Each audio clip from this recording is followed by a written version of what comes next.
کہ ان کا رخ قبلے کی طرف سے پھر گیا ہے تو اس کی ذمہ داری ہے کہ فوری ان کو صحیح کر دے.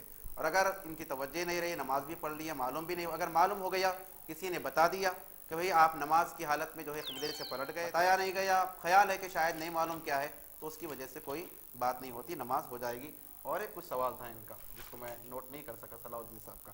گڑیا جو گھر میں رکھتے ہیں, گڑیا اچھا, رکھتے ہیں, یہی سوال تھا کہ بس گڑیا وغیرہ جو ہے جاندار کے تصاویر یا ان کی مورتی وغیرہ جیسا کہ ہوتے ہیں, گڑیا وغیرہ بنے ہوئے رہتے ہیں, سامنے رکھے ہوئے ہوتے ہیں, تو نماز پڑھنے کا کیا حکم ہے؟ تو بیان کیا گیا کہ تصویر اگر سامنے رکھی ہوئی ہے یا کوئی گڑیا وغیرہ جاندار چیز کی اگر کوئی تصویر سامنے رکھی ہوئی ہے, نماز پڑھیں گے تو نماز ہوتی ہی نہیں. اور دائیں بائیں اگر ہوگی نماز پڑھیں گے تو ایسی صورت میں نماز مکروہ ہوگی. ہاں, نیچے بچھے ہوئے ہیں تو کیونکہ اس کے اندر پھر ادب کا پہلو نہیں ہوتا, احترام کا پہلو نہیں ہوتا, تو اس سے کوئی فرق نہیں پڑے گا. سامنے نہیں ہونا چاہیے اور دائیں بائیں لگی ہوئی نہیں ہونا چاہیے, کیونکہ نماز یا اللہ کے احترام میں, اللہ کے ادب میں پڑھی جاتی ہے. کسی اور کے اندر یعنی عام جاندار وغیرہ کے تصاویر, اس طرح کا کوئی بھی ادب کا پہلو ویسا نہیں ہونے کے لیے پھر فرمایا گیا کہ نماز اس وجہ سے ان چیزوں کو خالی کر کے پڑھا جائے. اور جیسا کہ ذکر کیا گیا کہ حدیث شریف میں آتا ہے کہ آپ صلی اللہ علیہ وسلم کے بارے میں کہ آپ صلی اللہ علیہ وسلم کے نماز ادا کیے تو سامنے ایک پردہ تھا جس میں تصاویر تھے, تو آپ صلی اللہ علیہ وسلم نے اس کو ہٹانے کا حکم فرمایا. اسماعیل صاحب نے سوال کیا کہ انتقال کے بعد پیر قبلے کی طرف کیے جاتے ہیں, اس میں کیا حکمت ہے, اس کا کیا حکم ہے؟ تو دیکھیے, پیر کرنا مقصود نہیں ہے قبلے کی طرف, بلکہ مقصود ہے چہرہ کرنا. تو دو طریقے بیان کیے گئے میت کا جو چہرہ کے رخ جو ہے قبلے کی طرف کرنے کا. ایک تو یہ کہ لٹایا جائے اور پھر چہرے کو تھوڑا سا پھیر دیا جائے تاکہ ان کا رخ جو ہے قبلے کی طرف ہو جائے. اور اگر وہ ممکن نہیں ہے تو پھر ایسا بھی کیا جا سکتا ہے کہ پیروں کو جو ہے قبلے کی طرف کرے اور چہرے کو جو ہے نیچے کوئی حصہ کوئی چیز رکھ کر جو اٹھایا جائے تاکہ چہرہ قبلے کی طرف ہو. پر پیر کرنا مقصود نہیں ہوتا, چہرے کو قبلے کی طرف کرنا مقصود ہوتا ہے.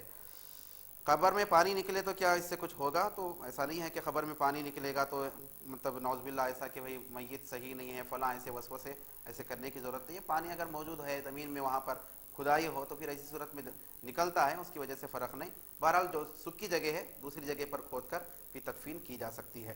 انہوں نے سوال کیا کہ رحمت آباد شریف کے جو بزرگ ہیں ان کو نائب رسول کہا جاتا ہے, اس کی وجہ کیا ہے؟ نائب رسول کیوں کہتے ہیں؟ تو دیکھیے, یہ تو لقب ہے جو اللہ کی طرف سے الہام کے طور پر بزرگوں کو عطا ہوتے ہیں. بہت سے القابات ہوتے ہیں, پیران پیر کو بھی بہت سے القابات عطا کیے گئے القابات ہوتے ہیں. نائب رسول کا مطلب نعوذ باللہ یہ نہیں ہوتا کہ رسالت میں نائب ہیں, وہ رسول ہیں تو پھر یہ بھی رسول ہیں, دوسرے درجے کے رسول ہیں, اس طرح کا معاملہ نہیں ہوتا.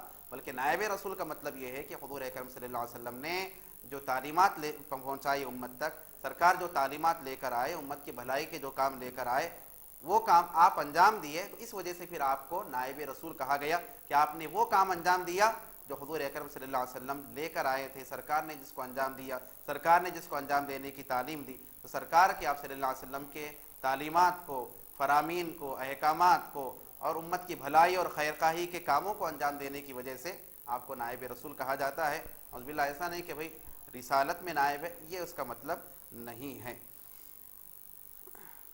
انہوں نے سوال کیا کہ غیر مسلم کو نمسکار کہنا کیا اس کی اجازت ہے؟ تو اس کی اجازت نہیں ہوتی, کہنا ہی ہے تو آداب وغیرہ اس طرح کے الفاظ استعمال کیے جا سکتے ہیں, کیونکہ نمسکار وغیرہ کہیں گے تو ایسی صورت میں غیر مسلموں سے مشابہت ہوگی اور آپ صلی اللہ علیہ وسلم نے دوسروں کی مشابہت اختیار کرنے سے منع فرمایا. وسیم صاحب نے سوال کیا کہ خواتین جو ہے خاص طور پہ عاملوں کے پاس جاتے ہیں, تو اس کے بارے میں پہلی بات تو یہ ہے کہ بھئی اگر تبصرے ایسے کرتے بیٹھ جائیں گے تو بہت لمبا ہوگا. سوال اگر کوئی ہو تو پیش کیا جائے کہ اس کے بارے میں کیا حکم ہے, اس کے بارے میں. بہرحال انہوں نے کہا کہ جا رہے ہیں, خواتین کی یہ کیفیت ہے. تو دیکھیے, اگر کوئی بزرگ سے علاج کرایا جا رہا ہے, روحانی علاج جس کو کہتے ہیں, جو قرآنی آیات سے ہو یا پھر صحیح عبارتوں سے ہو, اس کے اندر کوئی شرکیہ عبارتیں نہ ہو, کفریہ کلمات نہ ہو, طریقے کے اندر کوئی غلط حرکت نہ ہو, صفلی عملیہ جیسا کہ ہوتے ہیں ویسے نہ ہو, بزرگوں کے اقوال ہوتے ہیں, ارشادات ہوتے ہیں, مبارک کلمات ہوتے ہیں, اللہ کے اسماء حسنہ ہوتے ہیں, اس کے ذریعے اگر علاج ہو رہا ہے, لوگ جا رہے ہیں, تو بالکل اس سے فائدہ ہوتا ہے. یہ تو صحابہ کرام سے ثابت ہے, حضور اکرم صلی اللہ علیہ وآلہ وسلم کے خود طریقے سے ثابت ہے کہ آپ صلی اللہ علیہ وسلم خود مبارک کلمات کے ذریعے دم کیا فرمایا کرتے تھے. پھر شفا کی آپ صلی اللہ علیہ وسلم نے خود اجازت دی, اس کے اندر بیان فرمایا کہ شفا ہوتی ہے. بہرحال روحانی اگر علاج ہے, قرآنی آیات سے ہے, یا کوئی مبارک کلمات سے ہے تو بالکل اسے تو جائز ہے. اب یہ کہ سفلی عملیات ہے، خاص طور پہ بہت سے عامل ہوتے ہیں، نہ شریعت کے پابند ہیں، نہ روزوں کا خیال ہے، نہ نمازوں کا خیال ہے، تو یقیناً پھر ایسے لوگوں سے بچنا چاہیے، کیونکہ پھر اس کی وجہ سے عمل بھی برباد ہوتا ہے اور پھر ایمان بھی خطرے میں پڑ جاتا ہے. کیونکہ اگر شرکیہ حرکت ہے ان کی اور پھر شرکیہ عمل کر رہے ہیں اور پھر یہ جانے والا پھر وہ عمل کر رہا ہے تو پھر اس کا ایمان برباد ہو جاتا ہے، ہو سکتا ہے. تو لہٰذا احتیاط کرنا چاہیے. اور خواتین کے لیے خاص طور پہ عرض کرنا یہ ہے کہ ہوتا ہے اللہ تعالیٰ نے قرآن پاک میں فرمایا کہ جو مصیبتیں تم کو پہنچتی ہے وہ تمہارے گناہوں کا نتیجہ ہوتا ہے. معاملہ یہ ہوتا ہے کہ جائزہ نہیں لیتے کہ بھئی کیوں مصیبت آئی، شاید کچھ غلط حرکت ہو گئی، کچھ اللہ کی نافرمانی ہو گئی، کچھ گناہ ہو گیا، بس پریشان ہو گئے اور سمجھتے ہیں فوری عاملوں کے پاس جائیں گے تو سارا کام ہوگا. نہیں، جب تک اللہ نہیں چاہے گا ساری دنیا مل کر بھی کچھ کرنے والی نہیں. آپ صلی اللہ علیہ وسلم نے فرمایا کہ اگر سارے لوگ مل کر بھی تم کو تھوڑا بھی فائدہ پہنچانا چاہیں تو اتنا ہی فائدہ پہنچا سکتے ہیں جتنا کہ اللہ چاہے گا، اور سارے لوگ مل کر اگر چاہیں تم کو نقصان پہنچانا تو اتنا ہی نقصان پہنچا سکتے ہیں جتنا اللہ چاہے گا. تو اللہ کی مرضی کے بغیر کچھ نہیں ہونے والا ہے.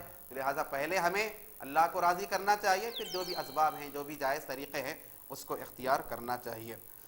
کاشف صاحب نے سوال کیا، ایک نامناسب حرکت انہوں نے کی کہ ایک انتہائی قابل احترام عالم دین کے بارے میں انہوں نے رقیق حملہ کیا. پہلی بات تو یہ ہے کہ بھئی پروگرام کے جیسا کہ بارہا ذکر بھی کیا گیا کہ کسی کا نام ذکر نہ کیا جائے. کوئی مسئلہ پوچھنا ہے تو مسئلہ پوچھا جائے. نام ذکر کرنا، کسی شخصیت پر تبصرہ کرنا، نام کا ذکر کرنا، یہ انتہائی غلط بات ہے اور کئی اعتبار سے پھر گناہ کی بات ہے. اور خاص طور پہ انہوں نے شیخ الاسلام کے بارے میں جو ذکر کیا کہ وہ مردوں کو جو ہے کلمہ پڑھا رہے ہیں، فلاں فلاں کیا کیا، یہ تو احادیث سے ثابت ہے. تلقین میت تو احادیث سے ثابت ہے. نعوذ باللہ آپ اس کی تذلیل کریں گے اور اس کو جو ہے انتہائی اس کا انکار کریں گے تو وہ تو احادیث کا انکار ہوگا. آپ کو اپنا جائزہ لینا چاہیے کسی کے بارے میں تبصرہ کرنے سے پہلے. اور پھر کیا کیا بلا وجہ کے معاملہ یہ ہے کہ نیٹ پر جو ہے بہت سے لوگ جو ہے غلط ملت کر کے چیزیں ڈالتے ہیں لوگوں کو بدنام کرنے کے لیے. بہت سے قابل احترام اور جن کا ایک سند کی حیثیت ہے ایسے علماء کو لوگوں کی نظروں میں کمزور کرنے کے لیے ایسی حرکتیں کرتے ہیں. بہرحال حقیقت تک پہنچنا چاہیے، صداقت تک پہنچنا چاہیے، جاننا چاہیے کہ بھئی مقصد کیا ہے، کیا اس کے اندر، کیا اس کے بارے میں وضاحت ہے. ہر چیز کی تفصیل موجود ہے. جہاں اعتراضات ہے تو وہاں پر جوابات بھی موجود ہے. آپ جوابات تلاش کریں تو انشاءاللہ تعالیٰ آپ کی غلط فہمیاں دور ہوگی. بہرحال ایسی آئندہ حرکت نہ کریں کہ کسی بھی عالم دین کے بارے میں کہ نام لیا جائے اور خود سے جو ہے تبصرہ کیا جائے، خود سے جواب دیا جائے. آپ کو سوال کرنا ہے، انشاءاللہ تعالیٰ ہم جواب دینے کے لیے یہاں پر حاضر ہے. بھائی نے سوال کیا کہ نماز سری اور جہری جو ہیں کہ ظہر کی نماز ہے، عصر کی نماز ہے، یہ نمازیں جو ہے آہستہ پڑھی جاتی ہے، اس کے اندر تلاوت جب جماعت کے ساتھ نماز پڑھی جائے. مغرب ہے، عشاء ہے اور فجر کی جو رات کی نمازیں ہیں اس کے اندر قرات جو ہے بلند آواز سے کی جاتی. کب سے شروع ہوا؟ تو دیکھیے حضور اکرم صلی اللہ علیہ وآلہ وسلم کے زمانے اطہر سے ہی آغاز ہے. سرکار نے خود اس کی تعلیم فرمائی کہ جو دن کے نمازیں ہیں اس میں قرات کو آہستہ کیا جائے اور جو رات کی نمازیں ہیں اس میں قرات کو بلند آواز سے پڑھی جائے. خاتون نے سوال کیا کہ اگر اذان نہیں ہوئی ہے لیکن نماز کا وقت ہو گیا ہے تو کیا نماز پڑھ لے سکتے ہیں؟ تو ہاں بالکل پڑھ لے سکتے ہیں، اذان کا ہونا ضروری نہیں ہے. اسی طرح نے سوال کیا کہ موجودہ زمانہ جو فیشن کا ہے اس میں لڑکیاں جو ہے جینس پہن رہی ہے تو کیا جینس پہن کر نماز کو پڑھ سکتے ہیں؟ پہلی بات تو یہ ہے کہ انشاءاللہ کل لباس کے بارے میں گفتگو ہوگی، انشاءاللہ ملاحظہ کیجئے، اس کے اندر ساری تفصیلات آئیں گی کہ کون سا لباس لڑکوں کے لیے جائز ہے، لڑکیوں کے لیے کون سا لباس ناجائز ہے. بہرحال مردانہ لباس پہننا عورتوں کے لیے یہ گناہ کی بات ہوتی ہے. بہرحال اگر جینس پہن کر نماز پڑھی اور ڈھیلا تھا اس کے اندر، جسم کی ساخت نمایاں نہیں ہوئی اور کوئی بے ستری نہیں ہوئی تو نماز تو ہو جاتی ہے، لیکن مردوں سے مشابہت کی وجہ سے اس لباس کے اندر کراہیت پیدا ہوگی. سوال کیا گیا کہ تہجد کی کتنی رکعتیں ہیں؟ تو کم از کم 4 رکعت پڑھیں. 2 رکعت بھی پڑھ سکتے ہیں لیکن 4 رکعت پڑھنا چاہیے. اوسطاً 8 رکعتیں، زیادہ سے زیادہ 12 رکعتیں تہجد کی ادا کریں گے. صاحب ایک بات یہ کہنا چاہ رہا تھا کہ شیخ الاسلام تو بہت آگے کی چیز ہے، شیخ الاسلام تو بہت دور کی بات ہے.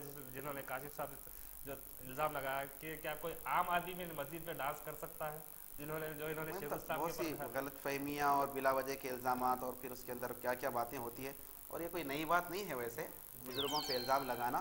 معاملہ تو یہ ہے کہ لوگوں نے تو اللہ کے نبی کو نہیں چھوڑا، صحابہ کو نہیں چھوڑا، اہل بیت کو نہیں چھوڑا، تو پھر دوسروں کا کیا. یقیناً جو لوگ رہتے ہیں غلط ذہنیت کے اور بس الزام لگانا، تنقید کرنا ان کی عادت ہوتی ہے. حقیقت کو سمجھنا، یہ سوچتے نہیں کہ زبان سے نکلنے والا کلمہ کس قدر اہمیت کا حامل ہوتا ہے. زبان سے غلط بات نکل جائے تو کتنا اس پہ مواخذہ ہوتا ہے، کتنا اس پہ اللہ کے پاس پکڑ ہوتی ہے، سوچتے نہیں. پھر